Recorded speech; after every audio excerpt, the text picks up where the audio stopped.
우리 하나님께서 또 새해를 맞이하게 하셨습니다. 저는 가만히 생각해 봤습니다. 하나님께서 왜 새해를 주셨을까? 결론은 간단합니다. 우리 보고 새로워지라고 새해를 주셨습니다. 특별히 이 땅을 살아가면서 하나님 보시기에 좀 더 성숙하라고, 하나님 나라에 합당한 사람이 되라고, 그리고 하나님 앞에 섰을 때에 잘했다 칭찬받는 종이 되라고 기회를 한 번 더 주신다고 생각을 합니다. 새해라는 시간은 저절로 오지만 사람이 새로워지는 것은 저절로 되지 않습니다. 새 사람이 되려면 새 마음을 가져야 합니다. 우리가 앞으로 나아가기 위해서는 어떻게 합니까? 발을 땅에 굳게 디디고 뒷발을 치고 앞으로 뻗어야 나아가는 것이죠. 우리가 새 사람이 되기 위해서는 과거를 뒤로 하고 새 마음 새 영을 가지고 앞으로 나아가야 됨을 이야기하곤 내용이 되겠습니다. 그때 새로운 미래가 열리게 되어 있습니다. 우리 교회 또 우리 교단에 주신 표, 복음의 사람, 예배자로 살게 하셔서 귀한 표가 되겠습니다. 오늘 예배에 대한 말씀을 준비하면서 이은규 선교사님의 내려놓음이라는 책에 있는 이야기가 떠올랐습니다. 이은규 선교사님은 여러분이 잘 아는 것처럼 미국의 가장 유명한 대학을 나왔고 또 모든 것을 내려놓으면서 그는 몽골 선교사로 활동을 하셨지요. 그리고 그 선교에서 있었던 이야기를 우리에게 들려주는데, 어느 날 예배를 드리고 있는데 한 소녀가 헐레벌떡거리며 이마에 땀을 뻘뻘 흘리면서 예배당에 들어오는 겁니다. 자초지종을 알아보니까 이 소녀가 집에서 키우던 소를 잃어버려가지고 그 몽골 초원을 이곳저곳 다니다가 결국은 찾지 못하고 온 겁니다. 그러면서 이 소녀는, 여러분, 이 소라는 것은 그 가정의 전 재산이에요. 몽골에서 소 한 마리를 살려면 1년 노동자의 수고값을 모아야 한 마리를 산다고 합니다. 그러니 안 찾을 수가 없지요. 근데 문제는 소를 찾을 수가 없어요. 근데 예배 시간이 닥쳐온 겁니다. 이 소녀가 갈등을 느낀 거죠. 소를 찾아야 하는가? 예배를 드려야 하는가? 이 소녀는 결단을 하고 달려온 겁니다. 그리고 예배 시간에 겨우 맞춰서 헐레벌떡 달려왔지요. 목사님이 볼 때에 얼마나 이 소녀의 믿음이 아름다운지 모르죠. 왜냐하면 예수 믿은 지 얼마 안 되었는데 예배를 이렇게 소중히 여기고 있구나. 그래서 무거운 마음도 있고 또 소를 잃어버린 그 소녀를 생각하니까 얼마나 또 안타깝겠어요. 한편으로는 기특하기도 하고 한편으로는 안타까운 거예요. 그래서 예배하면서 얼마나 간절히 기도했겠습니까? 예배를 다 마치고 놀라운 사실은, 여러분, 마당에서 소 울음소리가 들리는 거예요. 그래가지고 선교사님하고 거기에 예배드리는 모든 사람들이 얼마나 놀랬겠어요. 예배당 밖으로 나와보니까 이 소녀가 잃어버린 소가 돌아와 있는 거예요. 할렐루야. 전 그래서 이 내용을 보면서 이게 사람이 찾는다고 되는 게 아니구나. 하나님 앞에 예배했던 이러한 기적도 선교 현장에서는 많이 일어나는 것을 우리에게 전해주고 있습니다. 오늘 본문 내용이 그러한 내용이 되겠습니다.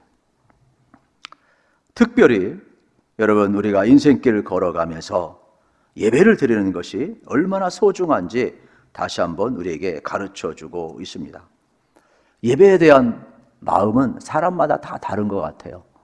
예배 드리기가 좋은 사람이 있어요. 예배 시간이 기다려지는 사람이 있어요. 그래서 하나님에 대해서 창조주 하나님을 기억하고 또 하나님이 천지를 창조하실 뿐만 아니라 하나님이 우리 모든 것을 다스림을, 열방을 다스리고 우리를 다스림을 믿기 때문에 그분 앞에 나아가 예배하는 것이 좋은 사람이 있어요. 그래서 하나님을 만난 사람은 예배가 좋고 은혜를 받게 되어 있음을 우리는 발견하게 되는 것입니다.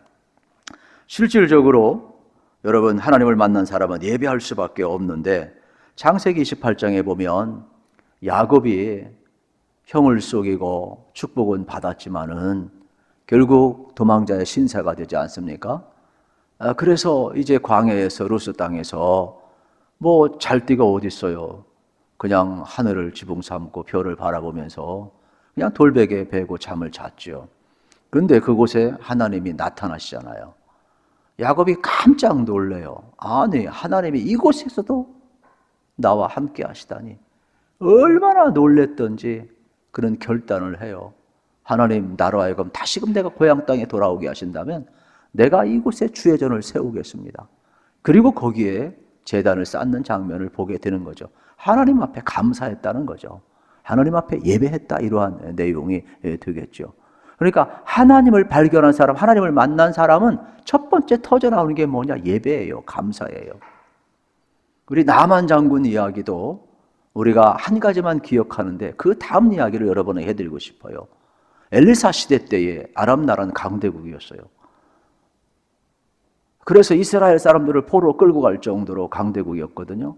그런데 문제는 자기가 아무리 아람 나라의 국방장관이라 할지라도 몸에 나병이 걸렸어요.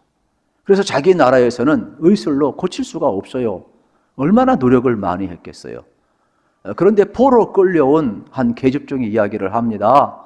우리나라에는 하나님의 사람 엘리사가 있는데 하나님은 능치 못함이 없습니다. 그에게 가면 어떠한 병도 다 고친다는 소문을 제가 들었습니다. 그러니 나만 장군에게 이 소식이 얼마나 크게 들려왔겠어요. 그래가지고 믿져봤자 본전이니까 엘리사한테 찾아왔어요. 비록 자존심은 상했지만은 여러분 어떻게 합니까? 요단강가에 가서 결국 7번 씻어요. 그리고 깨끗이 고침을 받는 기적을 누리게 되죠. 우리는 여기까지만 기억을 하죠. 나만 장군이 그때 고백을 합니다. 이스라엘의 하나님만이 참 하나님이구나. 내가 하나님만 예배하리라. 하나님을 만난 사람, 하나님의 은혜를 경험한 사람은 반드시 예배하게 되었고 반드시 감사하게 되었어요. 이것이 바로 하나님을 만난 사람들의 특징임을 우리에게 가르쳐주고 있습니다. 또한 예배는 하나님을 만나는 시간임을 여러분들이 알으셔야 되겠습니다. 저도 하루의 스케줄을 점검합니다. 일주일의 스케줄을 점검합니다. 한 달 스케줄을 점검하고 1년을 점검을 하면서 내가 오늘 누구를 만나고 무슨 일을 하고 다 체크를 해놓습니다. 그리고 사람과의 약속, 중요한 그 시간에 내가 만나기 위해서는 기다리고 다른 것을 다 정리를 하고 되게 소중히 여깁니다. 여러분 스케줄표에 여러분 사람 만나는 것보다 더 중요한 게 하나님 만나는 겁니다. 그러므로 여러분의 인생의 스케줄표에 꼭 하나님 만나는 예배 시간을 체크를 꼭 해놓으셔야 돼요. 그래서 어떠한 경우에도 여러분들이 하나님 만나는 것을 소홀히 여겨서는 안 되겠습니다. 그리스도인으로 산다라는 것은 다른 것이 아닙니다. 하나님을 만나는 겁니다. 하나님을 만나야 그리스도인으로 살 수가 있습니다. 하나님이 우리에게 예배를 주신 것은 예배를 통해서 우리 하나님이 만나 주시기 위해서 그렇습니다. 참 신기합니다.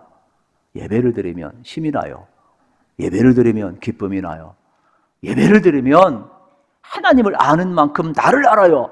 그러다 보면 하나님 앞에서 눈물이 나고 회개가 터져 나오고 감사가 나오고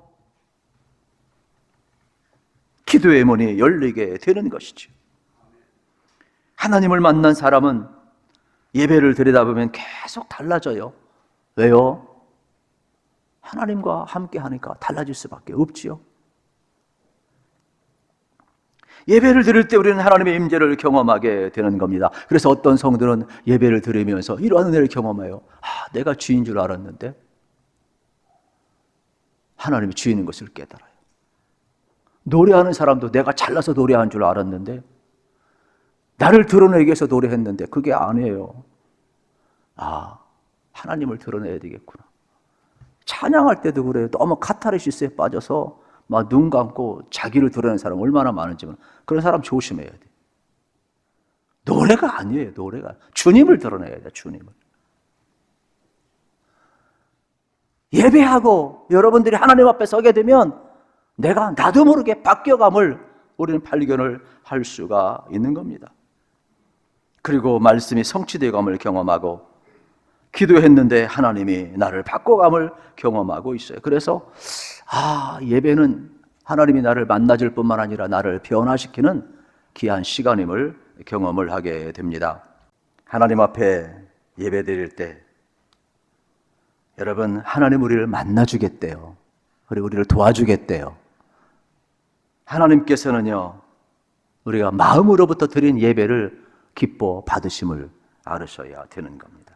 이게 오늘 시편 50편에서 우리에게 들려주는 내용이에요. 다 할 수 없어서 중간 딱 잘랐습니다만은, 오늘 하나님이 원하는 것은 숫소나 염소나 제물이 아니라 감사로 제사를 드린 자를 원한대요. 예배가 뭐냐? 하나님께 감사하는 거예요. 그러면서 오늘 이야기를 합니다. 14절에 보십시오. 14절에 보면 감사로 하나님께 제사드리며 지출한 이에게 내 소원을 갚으며 감사로 예배한다는 거죠. 22절 말씀에 보게 되면은 23절 감사로 제사를 드리는 자가 나를 영화롭게 하나니 그 행위를 옳게 하는 자에게 내가 하나님의 구원을 보이리라 말씀을 하고 있어요. 그러면 여러분 오늘 마찬가지가 되겠죠? 신년주일 예배를 드리는데 우리 속에 감사가 있으면 하나님이 받으시죠. 우리 하나님을 다 몰라요. 하나님을 아는 사람은 여러분 어떻게 됩니까? 반응을 보이는데 그 반응이 뭐냐? 감사하고 예배라는 거예요. 그러면 하나님을 모르는 사람은 예배할 수가 없지요. 감사가 있을 수가 없어요. 나를 구원하신 은혜, 십자가의 은혜, 세례를 주시고 우리를 향해 놀라운 계획을 거신 하나님 앞에 우리가 감사할 수 있어야 되는 겁니다.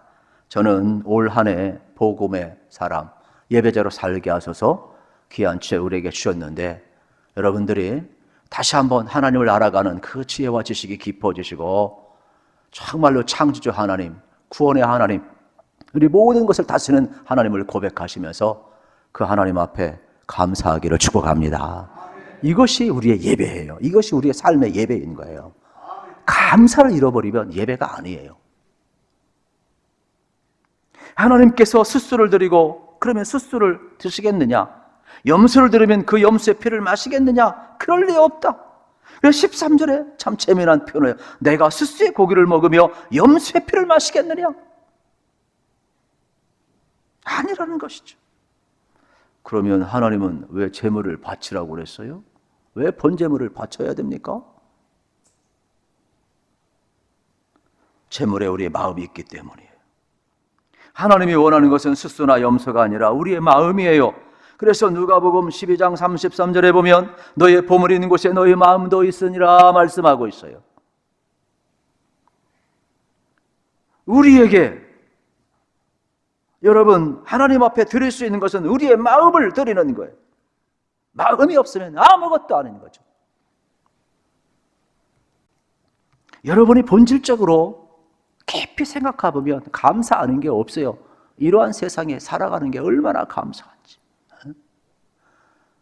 여러분 한번 태양 한번 생각해 보세요. 태양빛 있는 것, 그 하나만으로도 우리 감사해야 돼요. 태양빛이 없으면요, 우리 추워서 죽어버려요. 지구요 공전과 자전으로 붙드시는 분이 누구예요? 우리 하나님이세요. 땅이 조금만 기울고 조금만 흔들려도 우리가 얼마나 불안한데 이 트라우마는 견딜 수가 없어요, 여러분. 여러분 호흡 정상적으로 할 수 있는 거 감사하셔야 돼요. 그리고 이 공기 속에 산소의 농도가 적정하게 있어서 우리가 호흡할 때 공기를 마시기 위해서 산소를 내뱉을 수 있도록 이 모든 적정한 농도를 유지하시는 분이 누구예요? 우리 하나님이라니까요. 하나님을 안 믿는 사람은 그냥 저절로 되는 것처럼 보이지만 하나님을 믿는 우리는 창조주 하나님이 하셨다, 하나님이 붙드신다, 하나님이 다 하신다 고백을 하게 되어 있는 것이죠. 지나고 나면 믿음으로 사는 사람은 모든 것이 하나님의 은혜임을 고백하게 되는 것입니다. 오늘 하루를 산 것도 지나간 한 주간을 산 것도 여러분 하나님의 은혜이고 앞으로 1년을 살아가는 것도 하나님의 은혜이고 하나님이 지켜주심을 우리는 믿게 되어 있는 것이죠. 그래서 지난 날도 감사하고 오늘도 감사하고 다가올 미래도 소망 가운데 바라보며 감사할 수밖에 없어요. 하나님을 아는 사람은요 감사가 나와요. 하나님을 모르는 사람 감사가 멈춘 순간 딱 나오는 거 불평과 불만 원망밖에 안 나와요. 그래서 여러분이 꼭 기억하세요. 여러분의 입에서 정말로 감사가 나오기를 우리 주님의 이름으로 축복합니다. 기도도 뭐 별거 아니에요. 하나님이 하신 일을 기억하는 게 기도죠. 하나님이 주실 은혜 기억하는 게 기도죠. 기도할 때 감사로 시작해서 감사로 진행하고 감사로 마치는 거예요. 감사가 멈춘 순간 우리 속에는 불평과 원망이 나올 수밖에 없어요. 그래서 오늘 우리의 삶, 진정한 예배자는 뭐냐? 하나님을 기억하는 자, 하나님을 만난 자는 하나님 앞에 감사할 수밖에 없다라는 거예요. 우리가 특별한 자격이 있어서 모든 것 허락된 것이 아니에요. 하나님의 은혜이지. 그래서 믿음의 사람과 불신의 사람의 차이는 간단합니다.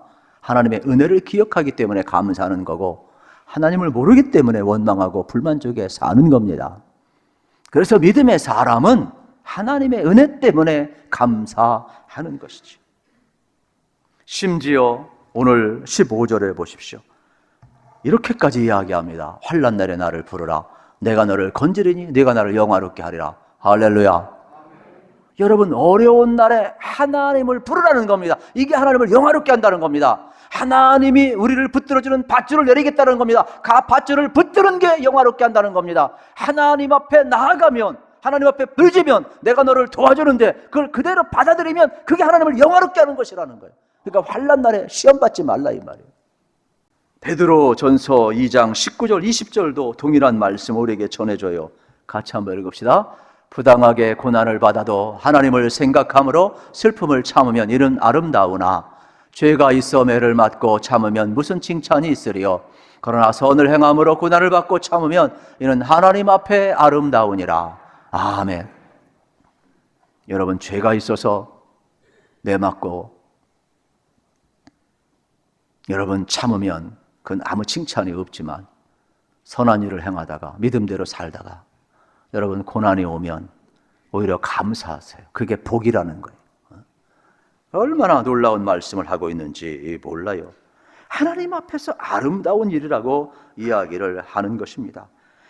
그리스도인으로 살아갈 때 시험이 오면 낙담하지 말고 그때가 하나님의 영광을 받는 순간이라고 이야기를 하고 있는 것입니다. 저는 이 말씀 그대로 여러분들이 정말로 1절, 2절에 보면 하나님이 해 뜨는 데부터 해 지는 데까지 다 열방을 부르시고 다스림을 우리에게 가르쳐주고 있는데, 이거를 안다면 우리는 하나님 앞에 감사할 수밖에 없지요. 베드로전서 4장 12절, 14절도 동일한 말씀이 되겠어요. 표현만 다르지만 한번 같이 읽어봅시다. 시작. 사랑하는 자들아, 너희를 연단하려고 오는 불시험을 이상한 일을 당한 것 같이 이상히 여기지 말고 오히려 너희가 그리스도의 고난에 참여하는 것으로 즐거워하라. 이는 그의 영광을 나타내실 때 너희로 즐거워하고 기뻐하게 하려 함이라. 너희가 그리스도의 이름으로 치욕을 당하면 복 있는 자로다. 영광의 영 곧 하나님의 영이 너희 위에 계심이라. 아멘. 여러분, 하나님은 다 알고 계셔요. 여러분이 믿음으로 살고자 할 때, 정말로 하나님 앞에 예배로 살고자 할 때, 고난이 왔을 때에도 여러분 끝까지 견디는 자, 하나님은요 뭐라고 이야기합니까? 그 고난 속에서도 영광을 하나님이 받으신다라고 이야기하는 장면을 보게 되는 겁니다. 누가 감사할 수 있을까? 하나님을 만난 사람이죠. 하나님을 아는 사람이죠. 그래서 창조주 하나님, 구원의 하나님, 지금도 나와 함께 하시는 하나님을 알게 되면 우리는 고난 속에서도 감사할 수가 있고, 그게 예배라는 거예요. 감사가 예배래요. 하나님 우리에게 다가올 때 받아들이는 게 예배. 하나님 여러분 도와주겠다면 아멘으로 받아들이십시오. 그게 하나님을 영화롭게 하는 것이래요. 모든 순간 하나님 앞에 감사함으로 나가길 원하고 있어요. 가끔 우리는 이런 생각을 합니다. 도대체 하나님은 어디서 만날 수 있는가? 진정한 평안은 어디에 있는가? 삶의 기쁨은 도대체 어디에서 오는가? 간단합니다. 여러분, 예배에서 와요. 말씀 안에 있어요. 예배를 드릴 때마다 하나님으로부터 평강용을 믿으시기를 축복합니다. 이걸 경험을 해야 되죠. 우리가 하나님 앞에 나아가면 하나님은 우리를 만나주시고 은혜를 주시는 거예요. 그래서 예배만 잘 드려도 심령이 살아남을 경험하게 되는 겁니다. 예배 드리는 사람은 세상을 이기 힘을 얻게 되고 감사가 터져나오게 되어 있어요. 여러분, 간절히 바랍니다. 그러므로 일주일을 보낼 때 하나님 앞에 살아가는 법을 배우셔야 돼요. 내 맘대로 살다가 주일날 와서 은혜 받겠다? 안 돼요. 미안합니다. 안 돼요. 항상 하나님 앞에서 사는 자가 하나님의 임재를 느끼고 감사가 회복되게 되어 있음을 알으셔야 돼요. 그래서 성경은 다윗의 예를 들어요. 다윗이 하나님의 법궤가 예루살렘에 돌아올 때 그는 얼마나 기뻤는지 몰라요. 무지에서도 그렇고 방치에서도 그렇고 하나님을 떠났던 것을 회개해서도 그렇고 그 하나님의 언약궤 예루살렘에 오는데 뭘 그렇게 기뻤는지. 그는 그러면서 이렇게 이야기를 해요. 막 신하들 앞에 체면도 다 내려놓고 막 춤을 춰요. 둥실둥실 춤을 추고 너무 좋아요. 그러다 보니까 실수할 수 있잖아요. 어떻게 됩니까? 바지가리가 내려갔어요. 그랬더니 옆에 있던 미갈이 보고 왕이 채통도 없이 신하들 앞에 춤을 추고 가볍게 놀았다고, 창피하다고 부끄러워했어요. 그때 다윗이 이렇게 고백을 해요. 사무엘하 6장 21절에 보면은 여러분 위대한 고백을 하고 있어요. 같이 한번 읽어봅시다. 다윗이 미갈에게 이르되 이는 여호와 앞에서 한 것이니라. 그가 내 아버지와 그의 온 집을 버리시고 나를 택하사 나를 여호와의 백성 이스라엘의 주권자로 삼으셨으니 내가 여호와 앞에서 뛰놀리라. 아멘. 내가 하나님 앞에서 하고 있대요. 나 같은 사람을 택해 주신 하나님의 은혜에 감사해서 목동인 나를 이스라엘의 목자로 삼으시고 얼마나 하나님의 행하신 일을 기억하면 하나님을 알면 감사할 수밖에 없어요. 그래서 그가 항상 하나님 앞에 살았기 때문에 그런 감사하고 이렇게 기뻐할 수가 있고 하나님 앞에 자신을 드릴 수가 있는 것이지요. 사람 체면 생각하면 못하죠. 항상 하나님 앞에서 하고 있어요. 저는 3년 전에 코로나로 현장 예배를 드리지 말고 영상 예배 드리라고 그랬을 때 19명하고 예배를 2주간 드렸어요. 그때 우리 성도님들을 잊을 수가 없어요. 교회에 오셔서 문이 닫힌 걸 보고 한참 멍하니 서 있고 돌아가면서 전화가 왔어요. 목사님, 내가 꼭 천국에서 거부당한 것 같아요. 예배 드릴 수 없는 게 이토록 비통한지 몰랐어요. 너무 가슴 아파하면서. 우리가 여러분 자유 대한민국에서 자유를 제한하면 우리 존재 이유가 없죠. 여러분 물고기가 물에서 살지 않으면 살 수 없지요. 하나님의 백성이 예배를 드릴 수 없다. 하나님의 백성 존재 이유가 없어지는 것이죠. 예배 드릴 수 있는 게 얼마나 귀한가를 저는 잊을 수가 없어요. 그래서 우리 교회는 그 중에서도 어려운 가운데 예배에 목숨을 걸고 달려왔지만은 저는 앞으로 무슨 일이 벌어질지 모른다고 생각을 합니다. 그러므로 여러분의 삶의 자리에서 하나님을 예배하는 것을 귀하게 여기시기를 축복합니다. 그리고 하나님의 구원하심을 여러분들이 정말로 기억하시고 십자가의 은혜, 구원의 은혜를 기억한 사람은 반드시 예배자가 되고 감사자가 될 겁니다.